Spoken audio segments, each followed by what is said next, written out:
South ఇండియాలోనే biggest sorry store మన Varahi silks మన విజయవాడ ఎంజీ రోడ్ లో ప్రారంభం.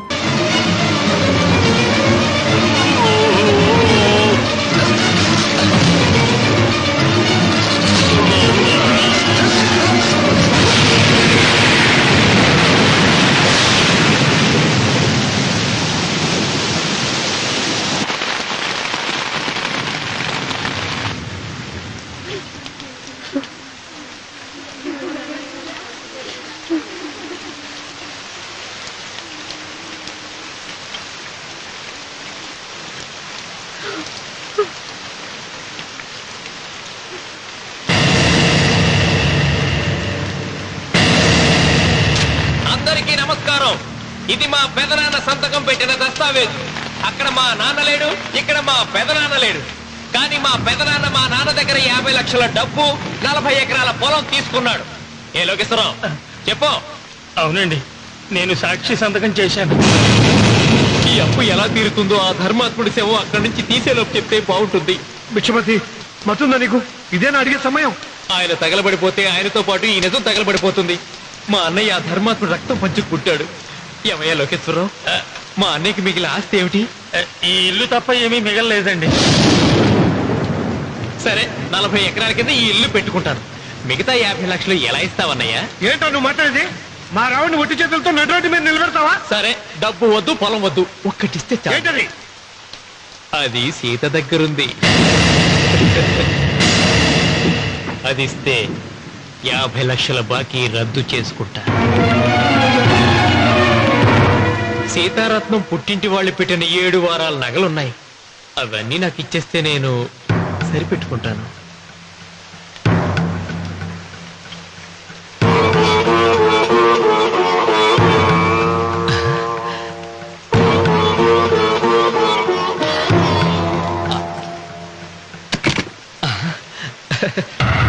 అదేమిటి, నీ మెళ్ళ ఉన్న మంగళసూత్రం బంగారం కదా, అది కూడా తీసిపెట్టు. అన్నయ్య తీసేమని చెప్పు. నువ్వు కట్టాల్సిన మా రావుడు కట్టాలని ఖచ్చితంగా కదా ఈ పని చేస్తున్నావు. తప్పు మాట్లాడుతున్నావు శాస్త్రి. నాకు ఆ తాళి అక్కర్లేదు, ఆ 50 లక్షలు కట్టమను. మీకందరికీ చేతులెత్తి మొక్కుతున్నారు. ఒక ఐదు ఇళ్ళ 5వ తనాన్ని కాపాడండి. మీకోసం తన సరస్వాన్ని మీకు దానం చేసి కొడుకులు ఒట్టి చేతులతో నిలబెట్టారు మా శివరామకృష్ణ గారు. మీరందరూ ఇంటి మూలంగా లాభం పొందిన వారే. ఆ ఇల్లాను మంగళసూత్రం తీయకుండా కాపాడండి. దయచేసి మీకు కొంచెం సహాయం చేయండి. భక్తులు, నీకేమైనా సిగ్గుండదా? కడుపుకు అన్నం తింటాడావా, గడ్డి తింటాడావా? నాన్న ఇచ్చినట్టుది తిరిగి పీక్కుంటావా? ఊరికే ఇచ్చాడా? పుణ్యం కోసం ఇచ్చాడు. సత్యాక తిరిగి ఇవ్వమంటే ఎలాగండి? ఎవడు దానం చేయమన్నాడండి? ఒళ్ళు కొవ్వికి దానం చేశాడు. అన్నం పెట్టి తిన్నది కక్కమంటే ఎలాగండి?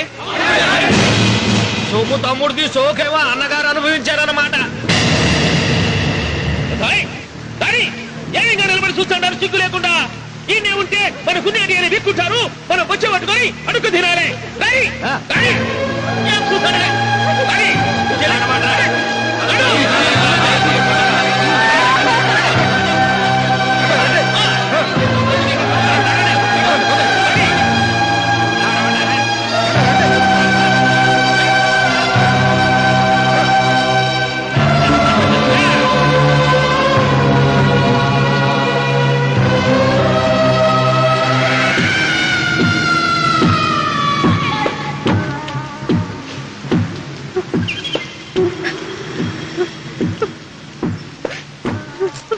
అమ్మ సీత,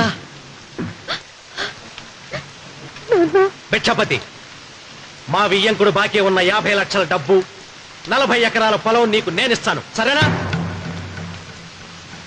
సరే.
దేవుడా? ఆయన దేవుడే అయితే 24 గంటలు శివ పూజ చేస్తూ దానధర్మాలు చేసిన మా నాన్నకు దిక్కులకి సవరిస్తాడా? దేవుడి పట్ల అపచారం చేయటం మహాపాపం రా. దేవుడిని ఎన్నాడు మనం చేసుకునేది ఆత్మద్రోహం. అసలు దేవుడే లేడు. దిష్టి బొమ్మలాగా నా ఇంటి ముందు ఆ శివలింగం ఉండడానికి వీల్లేదు. తప్పో ఏమండి? ఏమండి? చిత్ర అటులే. మీరు ఆ శివలింగం జోలికి వెళ్తే నా ప్రాణాలు తీసేసి వెళ్ళండి. నా భర్త దేవుడికి అపకారం చేయడం ఈ కళ్ళతో చూసే కంటే మీ కళ్ళ ముందే చచ్చిపోతాను. నన్ను చంపేసేయండి, చంపేసేయండి. నీకు ఇంటి ముందు శివలింగం దేవుడా, నాకు మాత్రం నల్లరాయి. ఈ రోజు నుంచి నేను ఈ వీధి గుమ్మం నుంచి నడవను. ఆ నల్లరాయిని కన్నెత్తి చూడను. ఆ పెరటి గుమ్మమే నాకు వీధి గుమ్మం. ఇది అంగీకరిస్తుంది. నువ్వు నమ్ముతున్న దిష్టి బొమ్మ కోసం కాదు,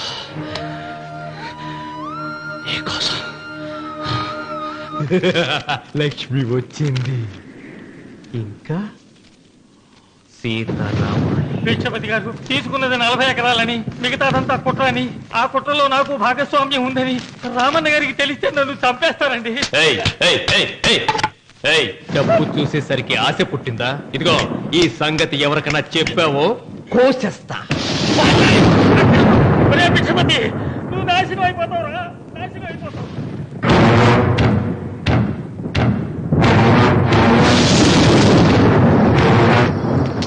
ఇంత రాత్రి పూట ఎక్కడికి వెళ్తావు నాయన?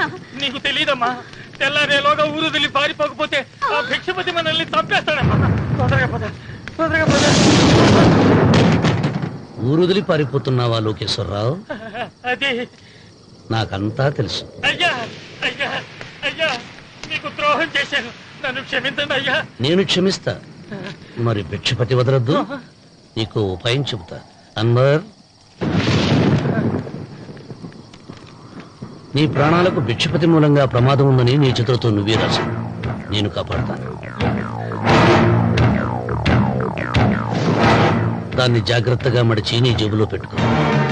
అర్థం కాలేదా? నీ ప్రాణాలను నా చేతుల్లో పెట్టావుగా. మీ అమ్మను జాగ్రత్తగా ఇంటికి తీసుకుని వెళ్ళు. వెళ్ళు. వస్తాం బాబు. పదమ్మా, పద.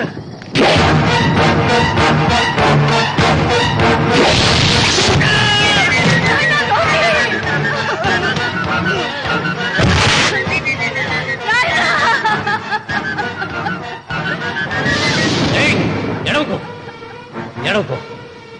కన్నీళ్లు పెట్టేంత గొప్ప చరిత్ర కలిగిన వాడు కాదే నీ కొడుకు. అన్నం పెట్టిన మా నాన్న చావు కారణమైన వాడు. నీ కొడుకుని భిక్షపతి చంపాడని పోలీసులకు చెప్పాలి. అప్పుడే బ్రతికినంత కాలం నీకు నీ మనవరాలకి ప్రాణభిక్ష పెడతా. లేకపోతే అన్వర్, అయ్యా, వీడి శవాన్ని తీసుకెళ్లి భిక్షపతి ఇంటి ముందు పడే. పంచాయతీకి రావటం నేను పుట్టాక చూడలేదురా. నిజమేరా? అతనికి జరగాల్సిందేరా, లేకుంటే అతను దౌర్జన్యానికి అంతే లేకుండా పోతుంది. అది నిజమే. మిమ్మల్ని నమ్ముకుని నోరుపుతుందా? మరి నా పెళ్ళం పిల్లలు క్షేమమేగా? 200 మైళ్ళ దూరాన పెట్టినా. నువ్వేం తొక్కులాడకు.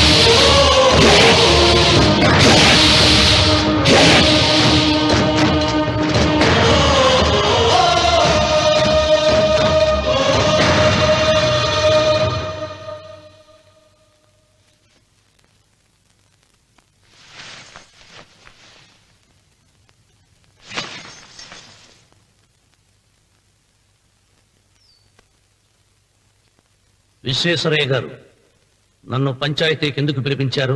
మీరు తన ఇంటి దగ్గరికి వచ్చి పొలం ఇమ్మని బెదిరించారని సుబ్బారాయుడు పంచాయతీలో చెప్పాడు. అది నిజమో కాదో కనుక్కుందామని. దానికి సమాధానం సుబ్బారాయుడు చెబితే బాగుంటుంది. చెబుతాను. జరిగింది జరిగినట్టు చెప్పడానికి నాకు భయమైందే. ఆ నిజం చెప్పే ముందు మా అన్వర్ చేతిలో చేయి వేసి ప్రమాణం చేసి చెబుతావా? చెబుతానండి.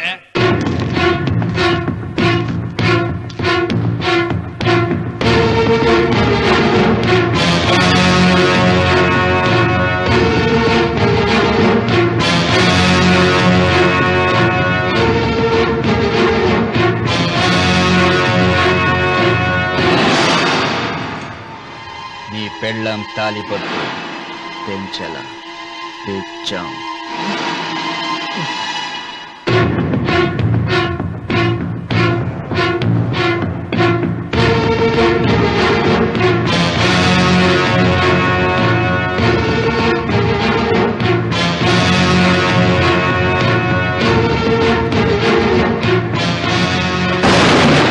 వెయ్యనా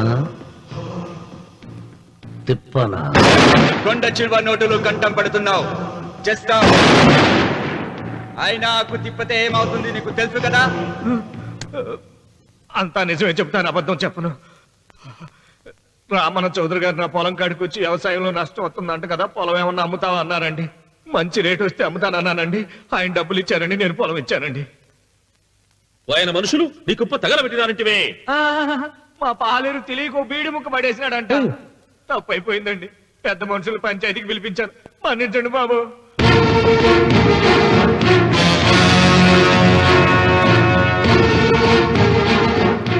ముగిసిందా పంచాయతీ? ఇక నేను బయలుదేరుతున్నా. క్షమించండి రామన్న చౌదరి గారు.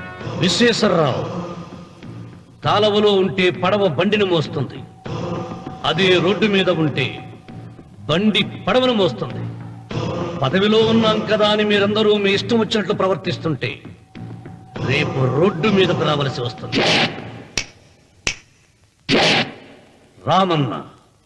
రామన్న చౌదరిరా.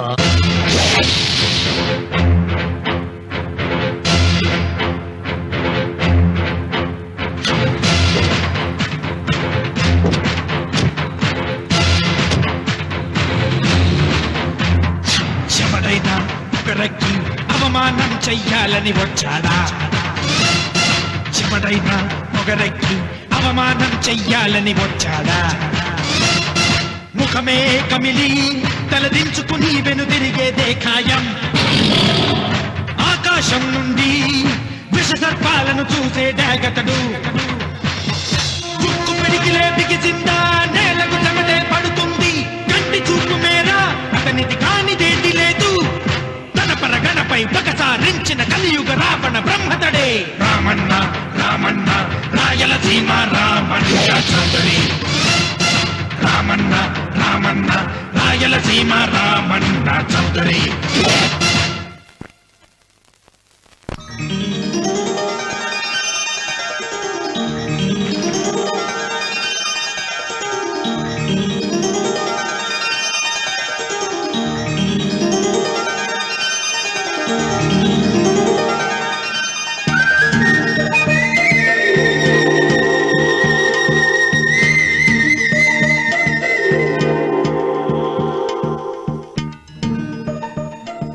వెంకమ్మ, కాళ్ళు ఒత్తేది కూడా తెలియకుండా మెత్తగా ఒత్తుతున్నావే. క్షమించండి అమ్మాయి గారు.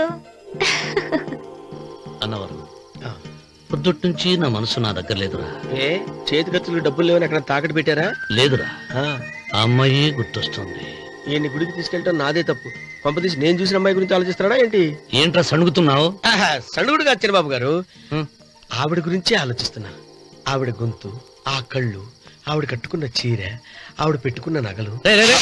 చీర ఎక్కడ కట్టిందిరా? గుండెల దాకా లంగా కట్టుకుని కొలంలో స్నానం చేస్తుంటే. కొలంలో స్నానం చేయడం ఏంటి చిరబాబు? గుళ్ళో నా పక్కన నిలబడి హారతి తీసుకుంటాను. నువ్వెవరి గురించి మాట్లాడుతున్నావురా? నేను చూసిన అతను చాలా గొప్పవాడు, బాగా డబ్బులున్నవాడు. రేపు నన్ను చూసుకోడానికి వస్తున్నాడు. అందుకని మీరు ఏంటి, నేను ఇక్కడ ఉండకుండా వెళ్ళిపోవాలా? మీరు నాలాగా, నేను మీలాగా నటించాలమ్మా. అంటే పని మనిషిలాగానా? మరి అమ్మ నాన్న వాళ్ళు వస్తే ఎలా? వాళ్ళు వస్తా ఏంటి, ఒకళ్ళు వంట మనిషి, ఒకళ్ళు తోట మళ్ళీ చెప్పుకుంటానమ్మా. మీరేం బాధపడకండి చంద్రబాబు గారు. మీరు చూసిన అమ్మాయిని నేను ఎతికి పట్టుకుంటా. ఈ లోపు మీరు నాకు సాయం చేయాలి. ఏమిటిది? గొడుగు సరిగ్గా పట్టుకో. వంగలేకపోతున్నావా?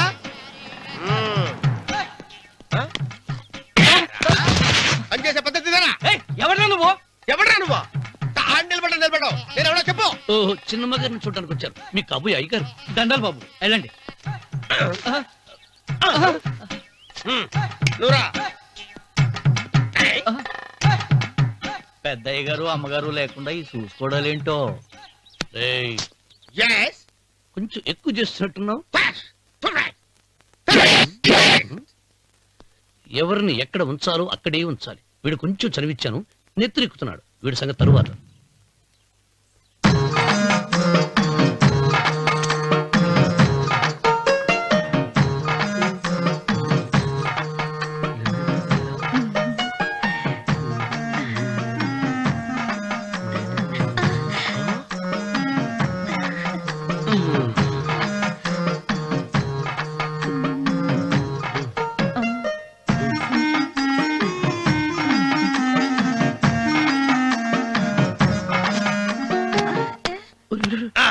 కుర్చీ కుర్చీ.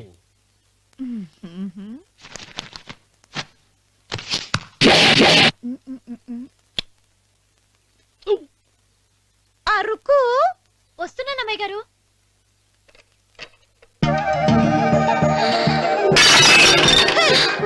నీకు కొట్టానట చూడు. క్షమించండి, వేరే కాపీ తెప్పిస్తాను. వద్దు. కూర్చో. ఏంటా ఈ అమ్మాయి చూస్తే నోరూరుతుంది. ఊరాల్సింది నీకు కాదు బాబు, నాకు. వెన్నపడి పడవద్దు. ఒరే, చాలా ఎక్కువగా మాట్లాడుతున్నా. నాకు నోరూరుతుంది. కుర్చీలో కూర్చుంది. ఆ పిల్లని చూసి కాదు, కింద కూర్చుంది పని పిల్ల. దాన్ని చూసి.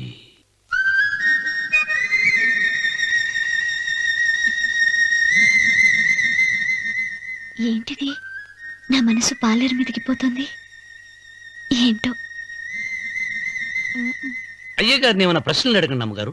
నేనా? పొద్దున్నే టిఫిన్ ఏం తీసుకుంటారు అని అమ్మగారు అడగమంటున్నారు. టిఫినియా? టిఫిన్ ఎవడు పెడతాడు మొక్క? పొద్దున సతికుడు లాగించేస్తాం.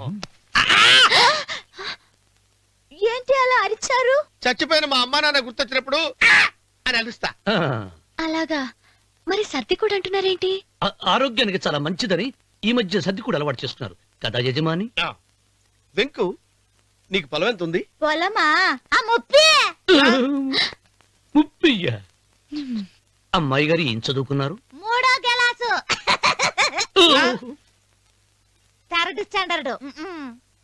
కలాసా. అమ్మాయి గారు ఏంటి అలా మాట్లాడుతున్నారు? అది అచ్చ తెలుగు అంతరించిపోతుందని అలా మాట్లాడుతున్నాం. ఇంతకీ మా అమ్మగారు నచ్చిందా? నచ్చింది. ఒరే, నాకు ఈ పని పిల్ల నచ్చింది. నాకు 30 నచ్చింది. అయితే నువ్వు దాన్ని చూసుకో, నేను దీన్ని చూసుకుంటాను.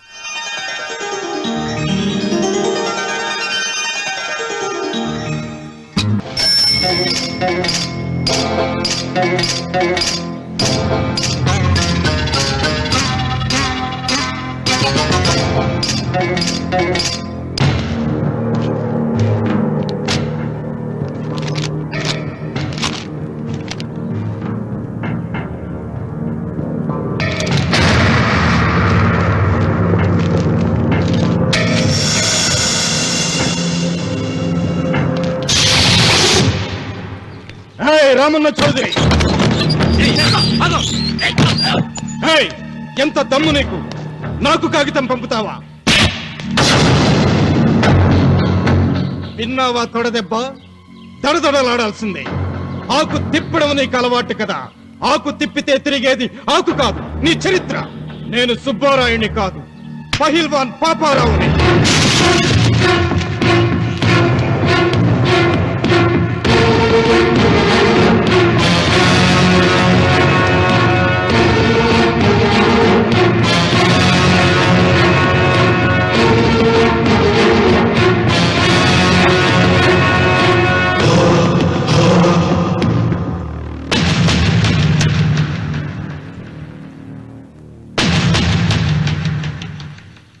అది నా జోలికి వస్తే ఎముకలు విరిగిపోతాయని అర్థం చేసుకున్నావన్నమాట.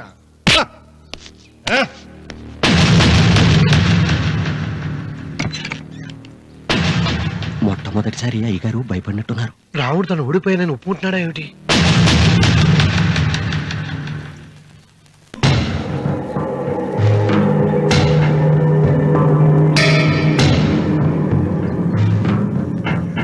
నిన్న నువ్వు వాళ్ళ ఇంటికి పోయి తొడగొట్టి సవాల్ చేసినప్పుడే నోరు మెదపనోడు ఇలా కారు కదుపుతాడా? రాడన్నా నమ్మకం. వస్తే బాగుండు. నా కండలకి యమ దురదగా ఉంది. రామన్న చౌదరి బాడీ మీద అరగ తీసుకోవాలని ఉంది.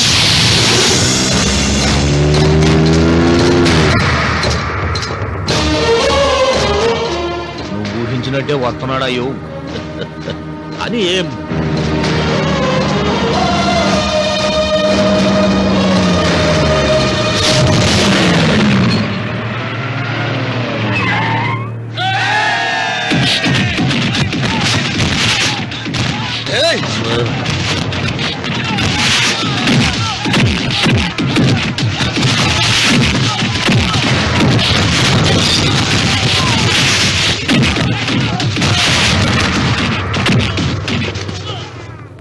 రామన్న చౌదరి, నా కుర్రాళ్ళు ఒక్కొక్కడు ఒక్కొక్క ఆంజనేయుడు లాంటి వాడు. చూసావా నీ వాళ్ళని ఎలా చెడుగుడు ఆడించానో? రావద్దని చెప్పినా వచ్చినందుకు నీకు శిక్ష పడాలిగా. వచ్చి నా కాళ్ళు పట్టుకొని తప్పైందని అడుక్కోవాలి.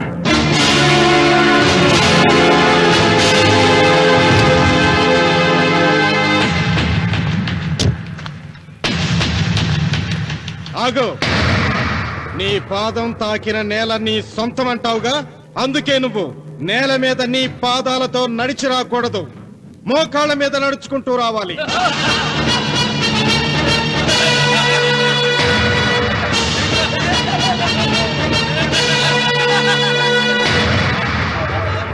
కానీ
వీరవను, ఈ చెయ్యి నాకు కావాలి.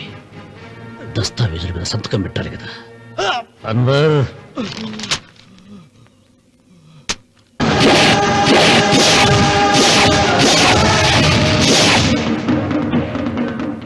గుర్రానికి కాళ్లల్లో బలం, సింహానికి నోట్లో బలం, గరుడు పక్షికి కంట్లో బలం. ఈ రాయలసీమ రామన్న చౌదరికి ఒళ్ళంతా బలమేరా. రామన్న చౌదరిరా.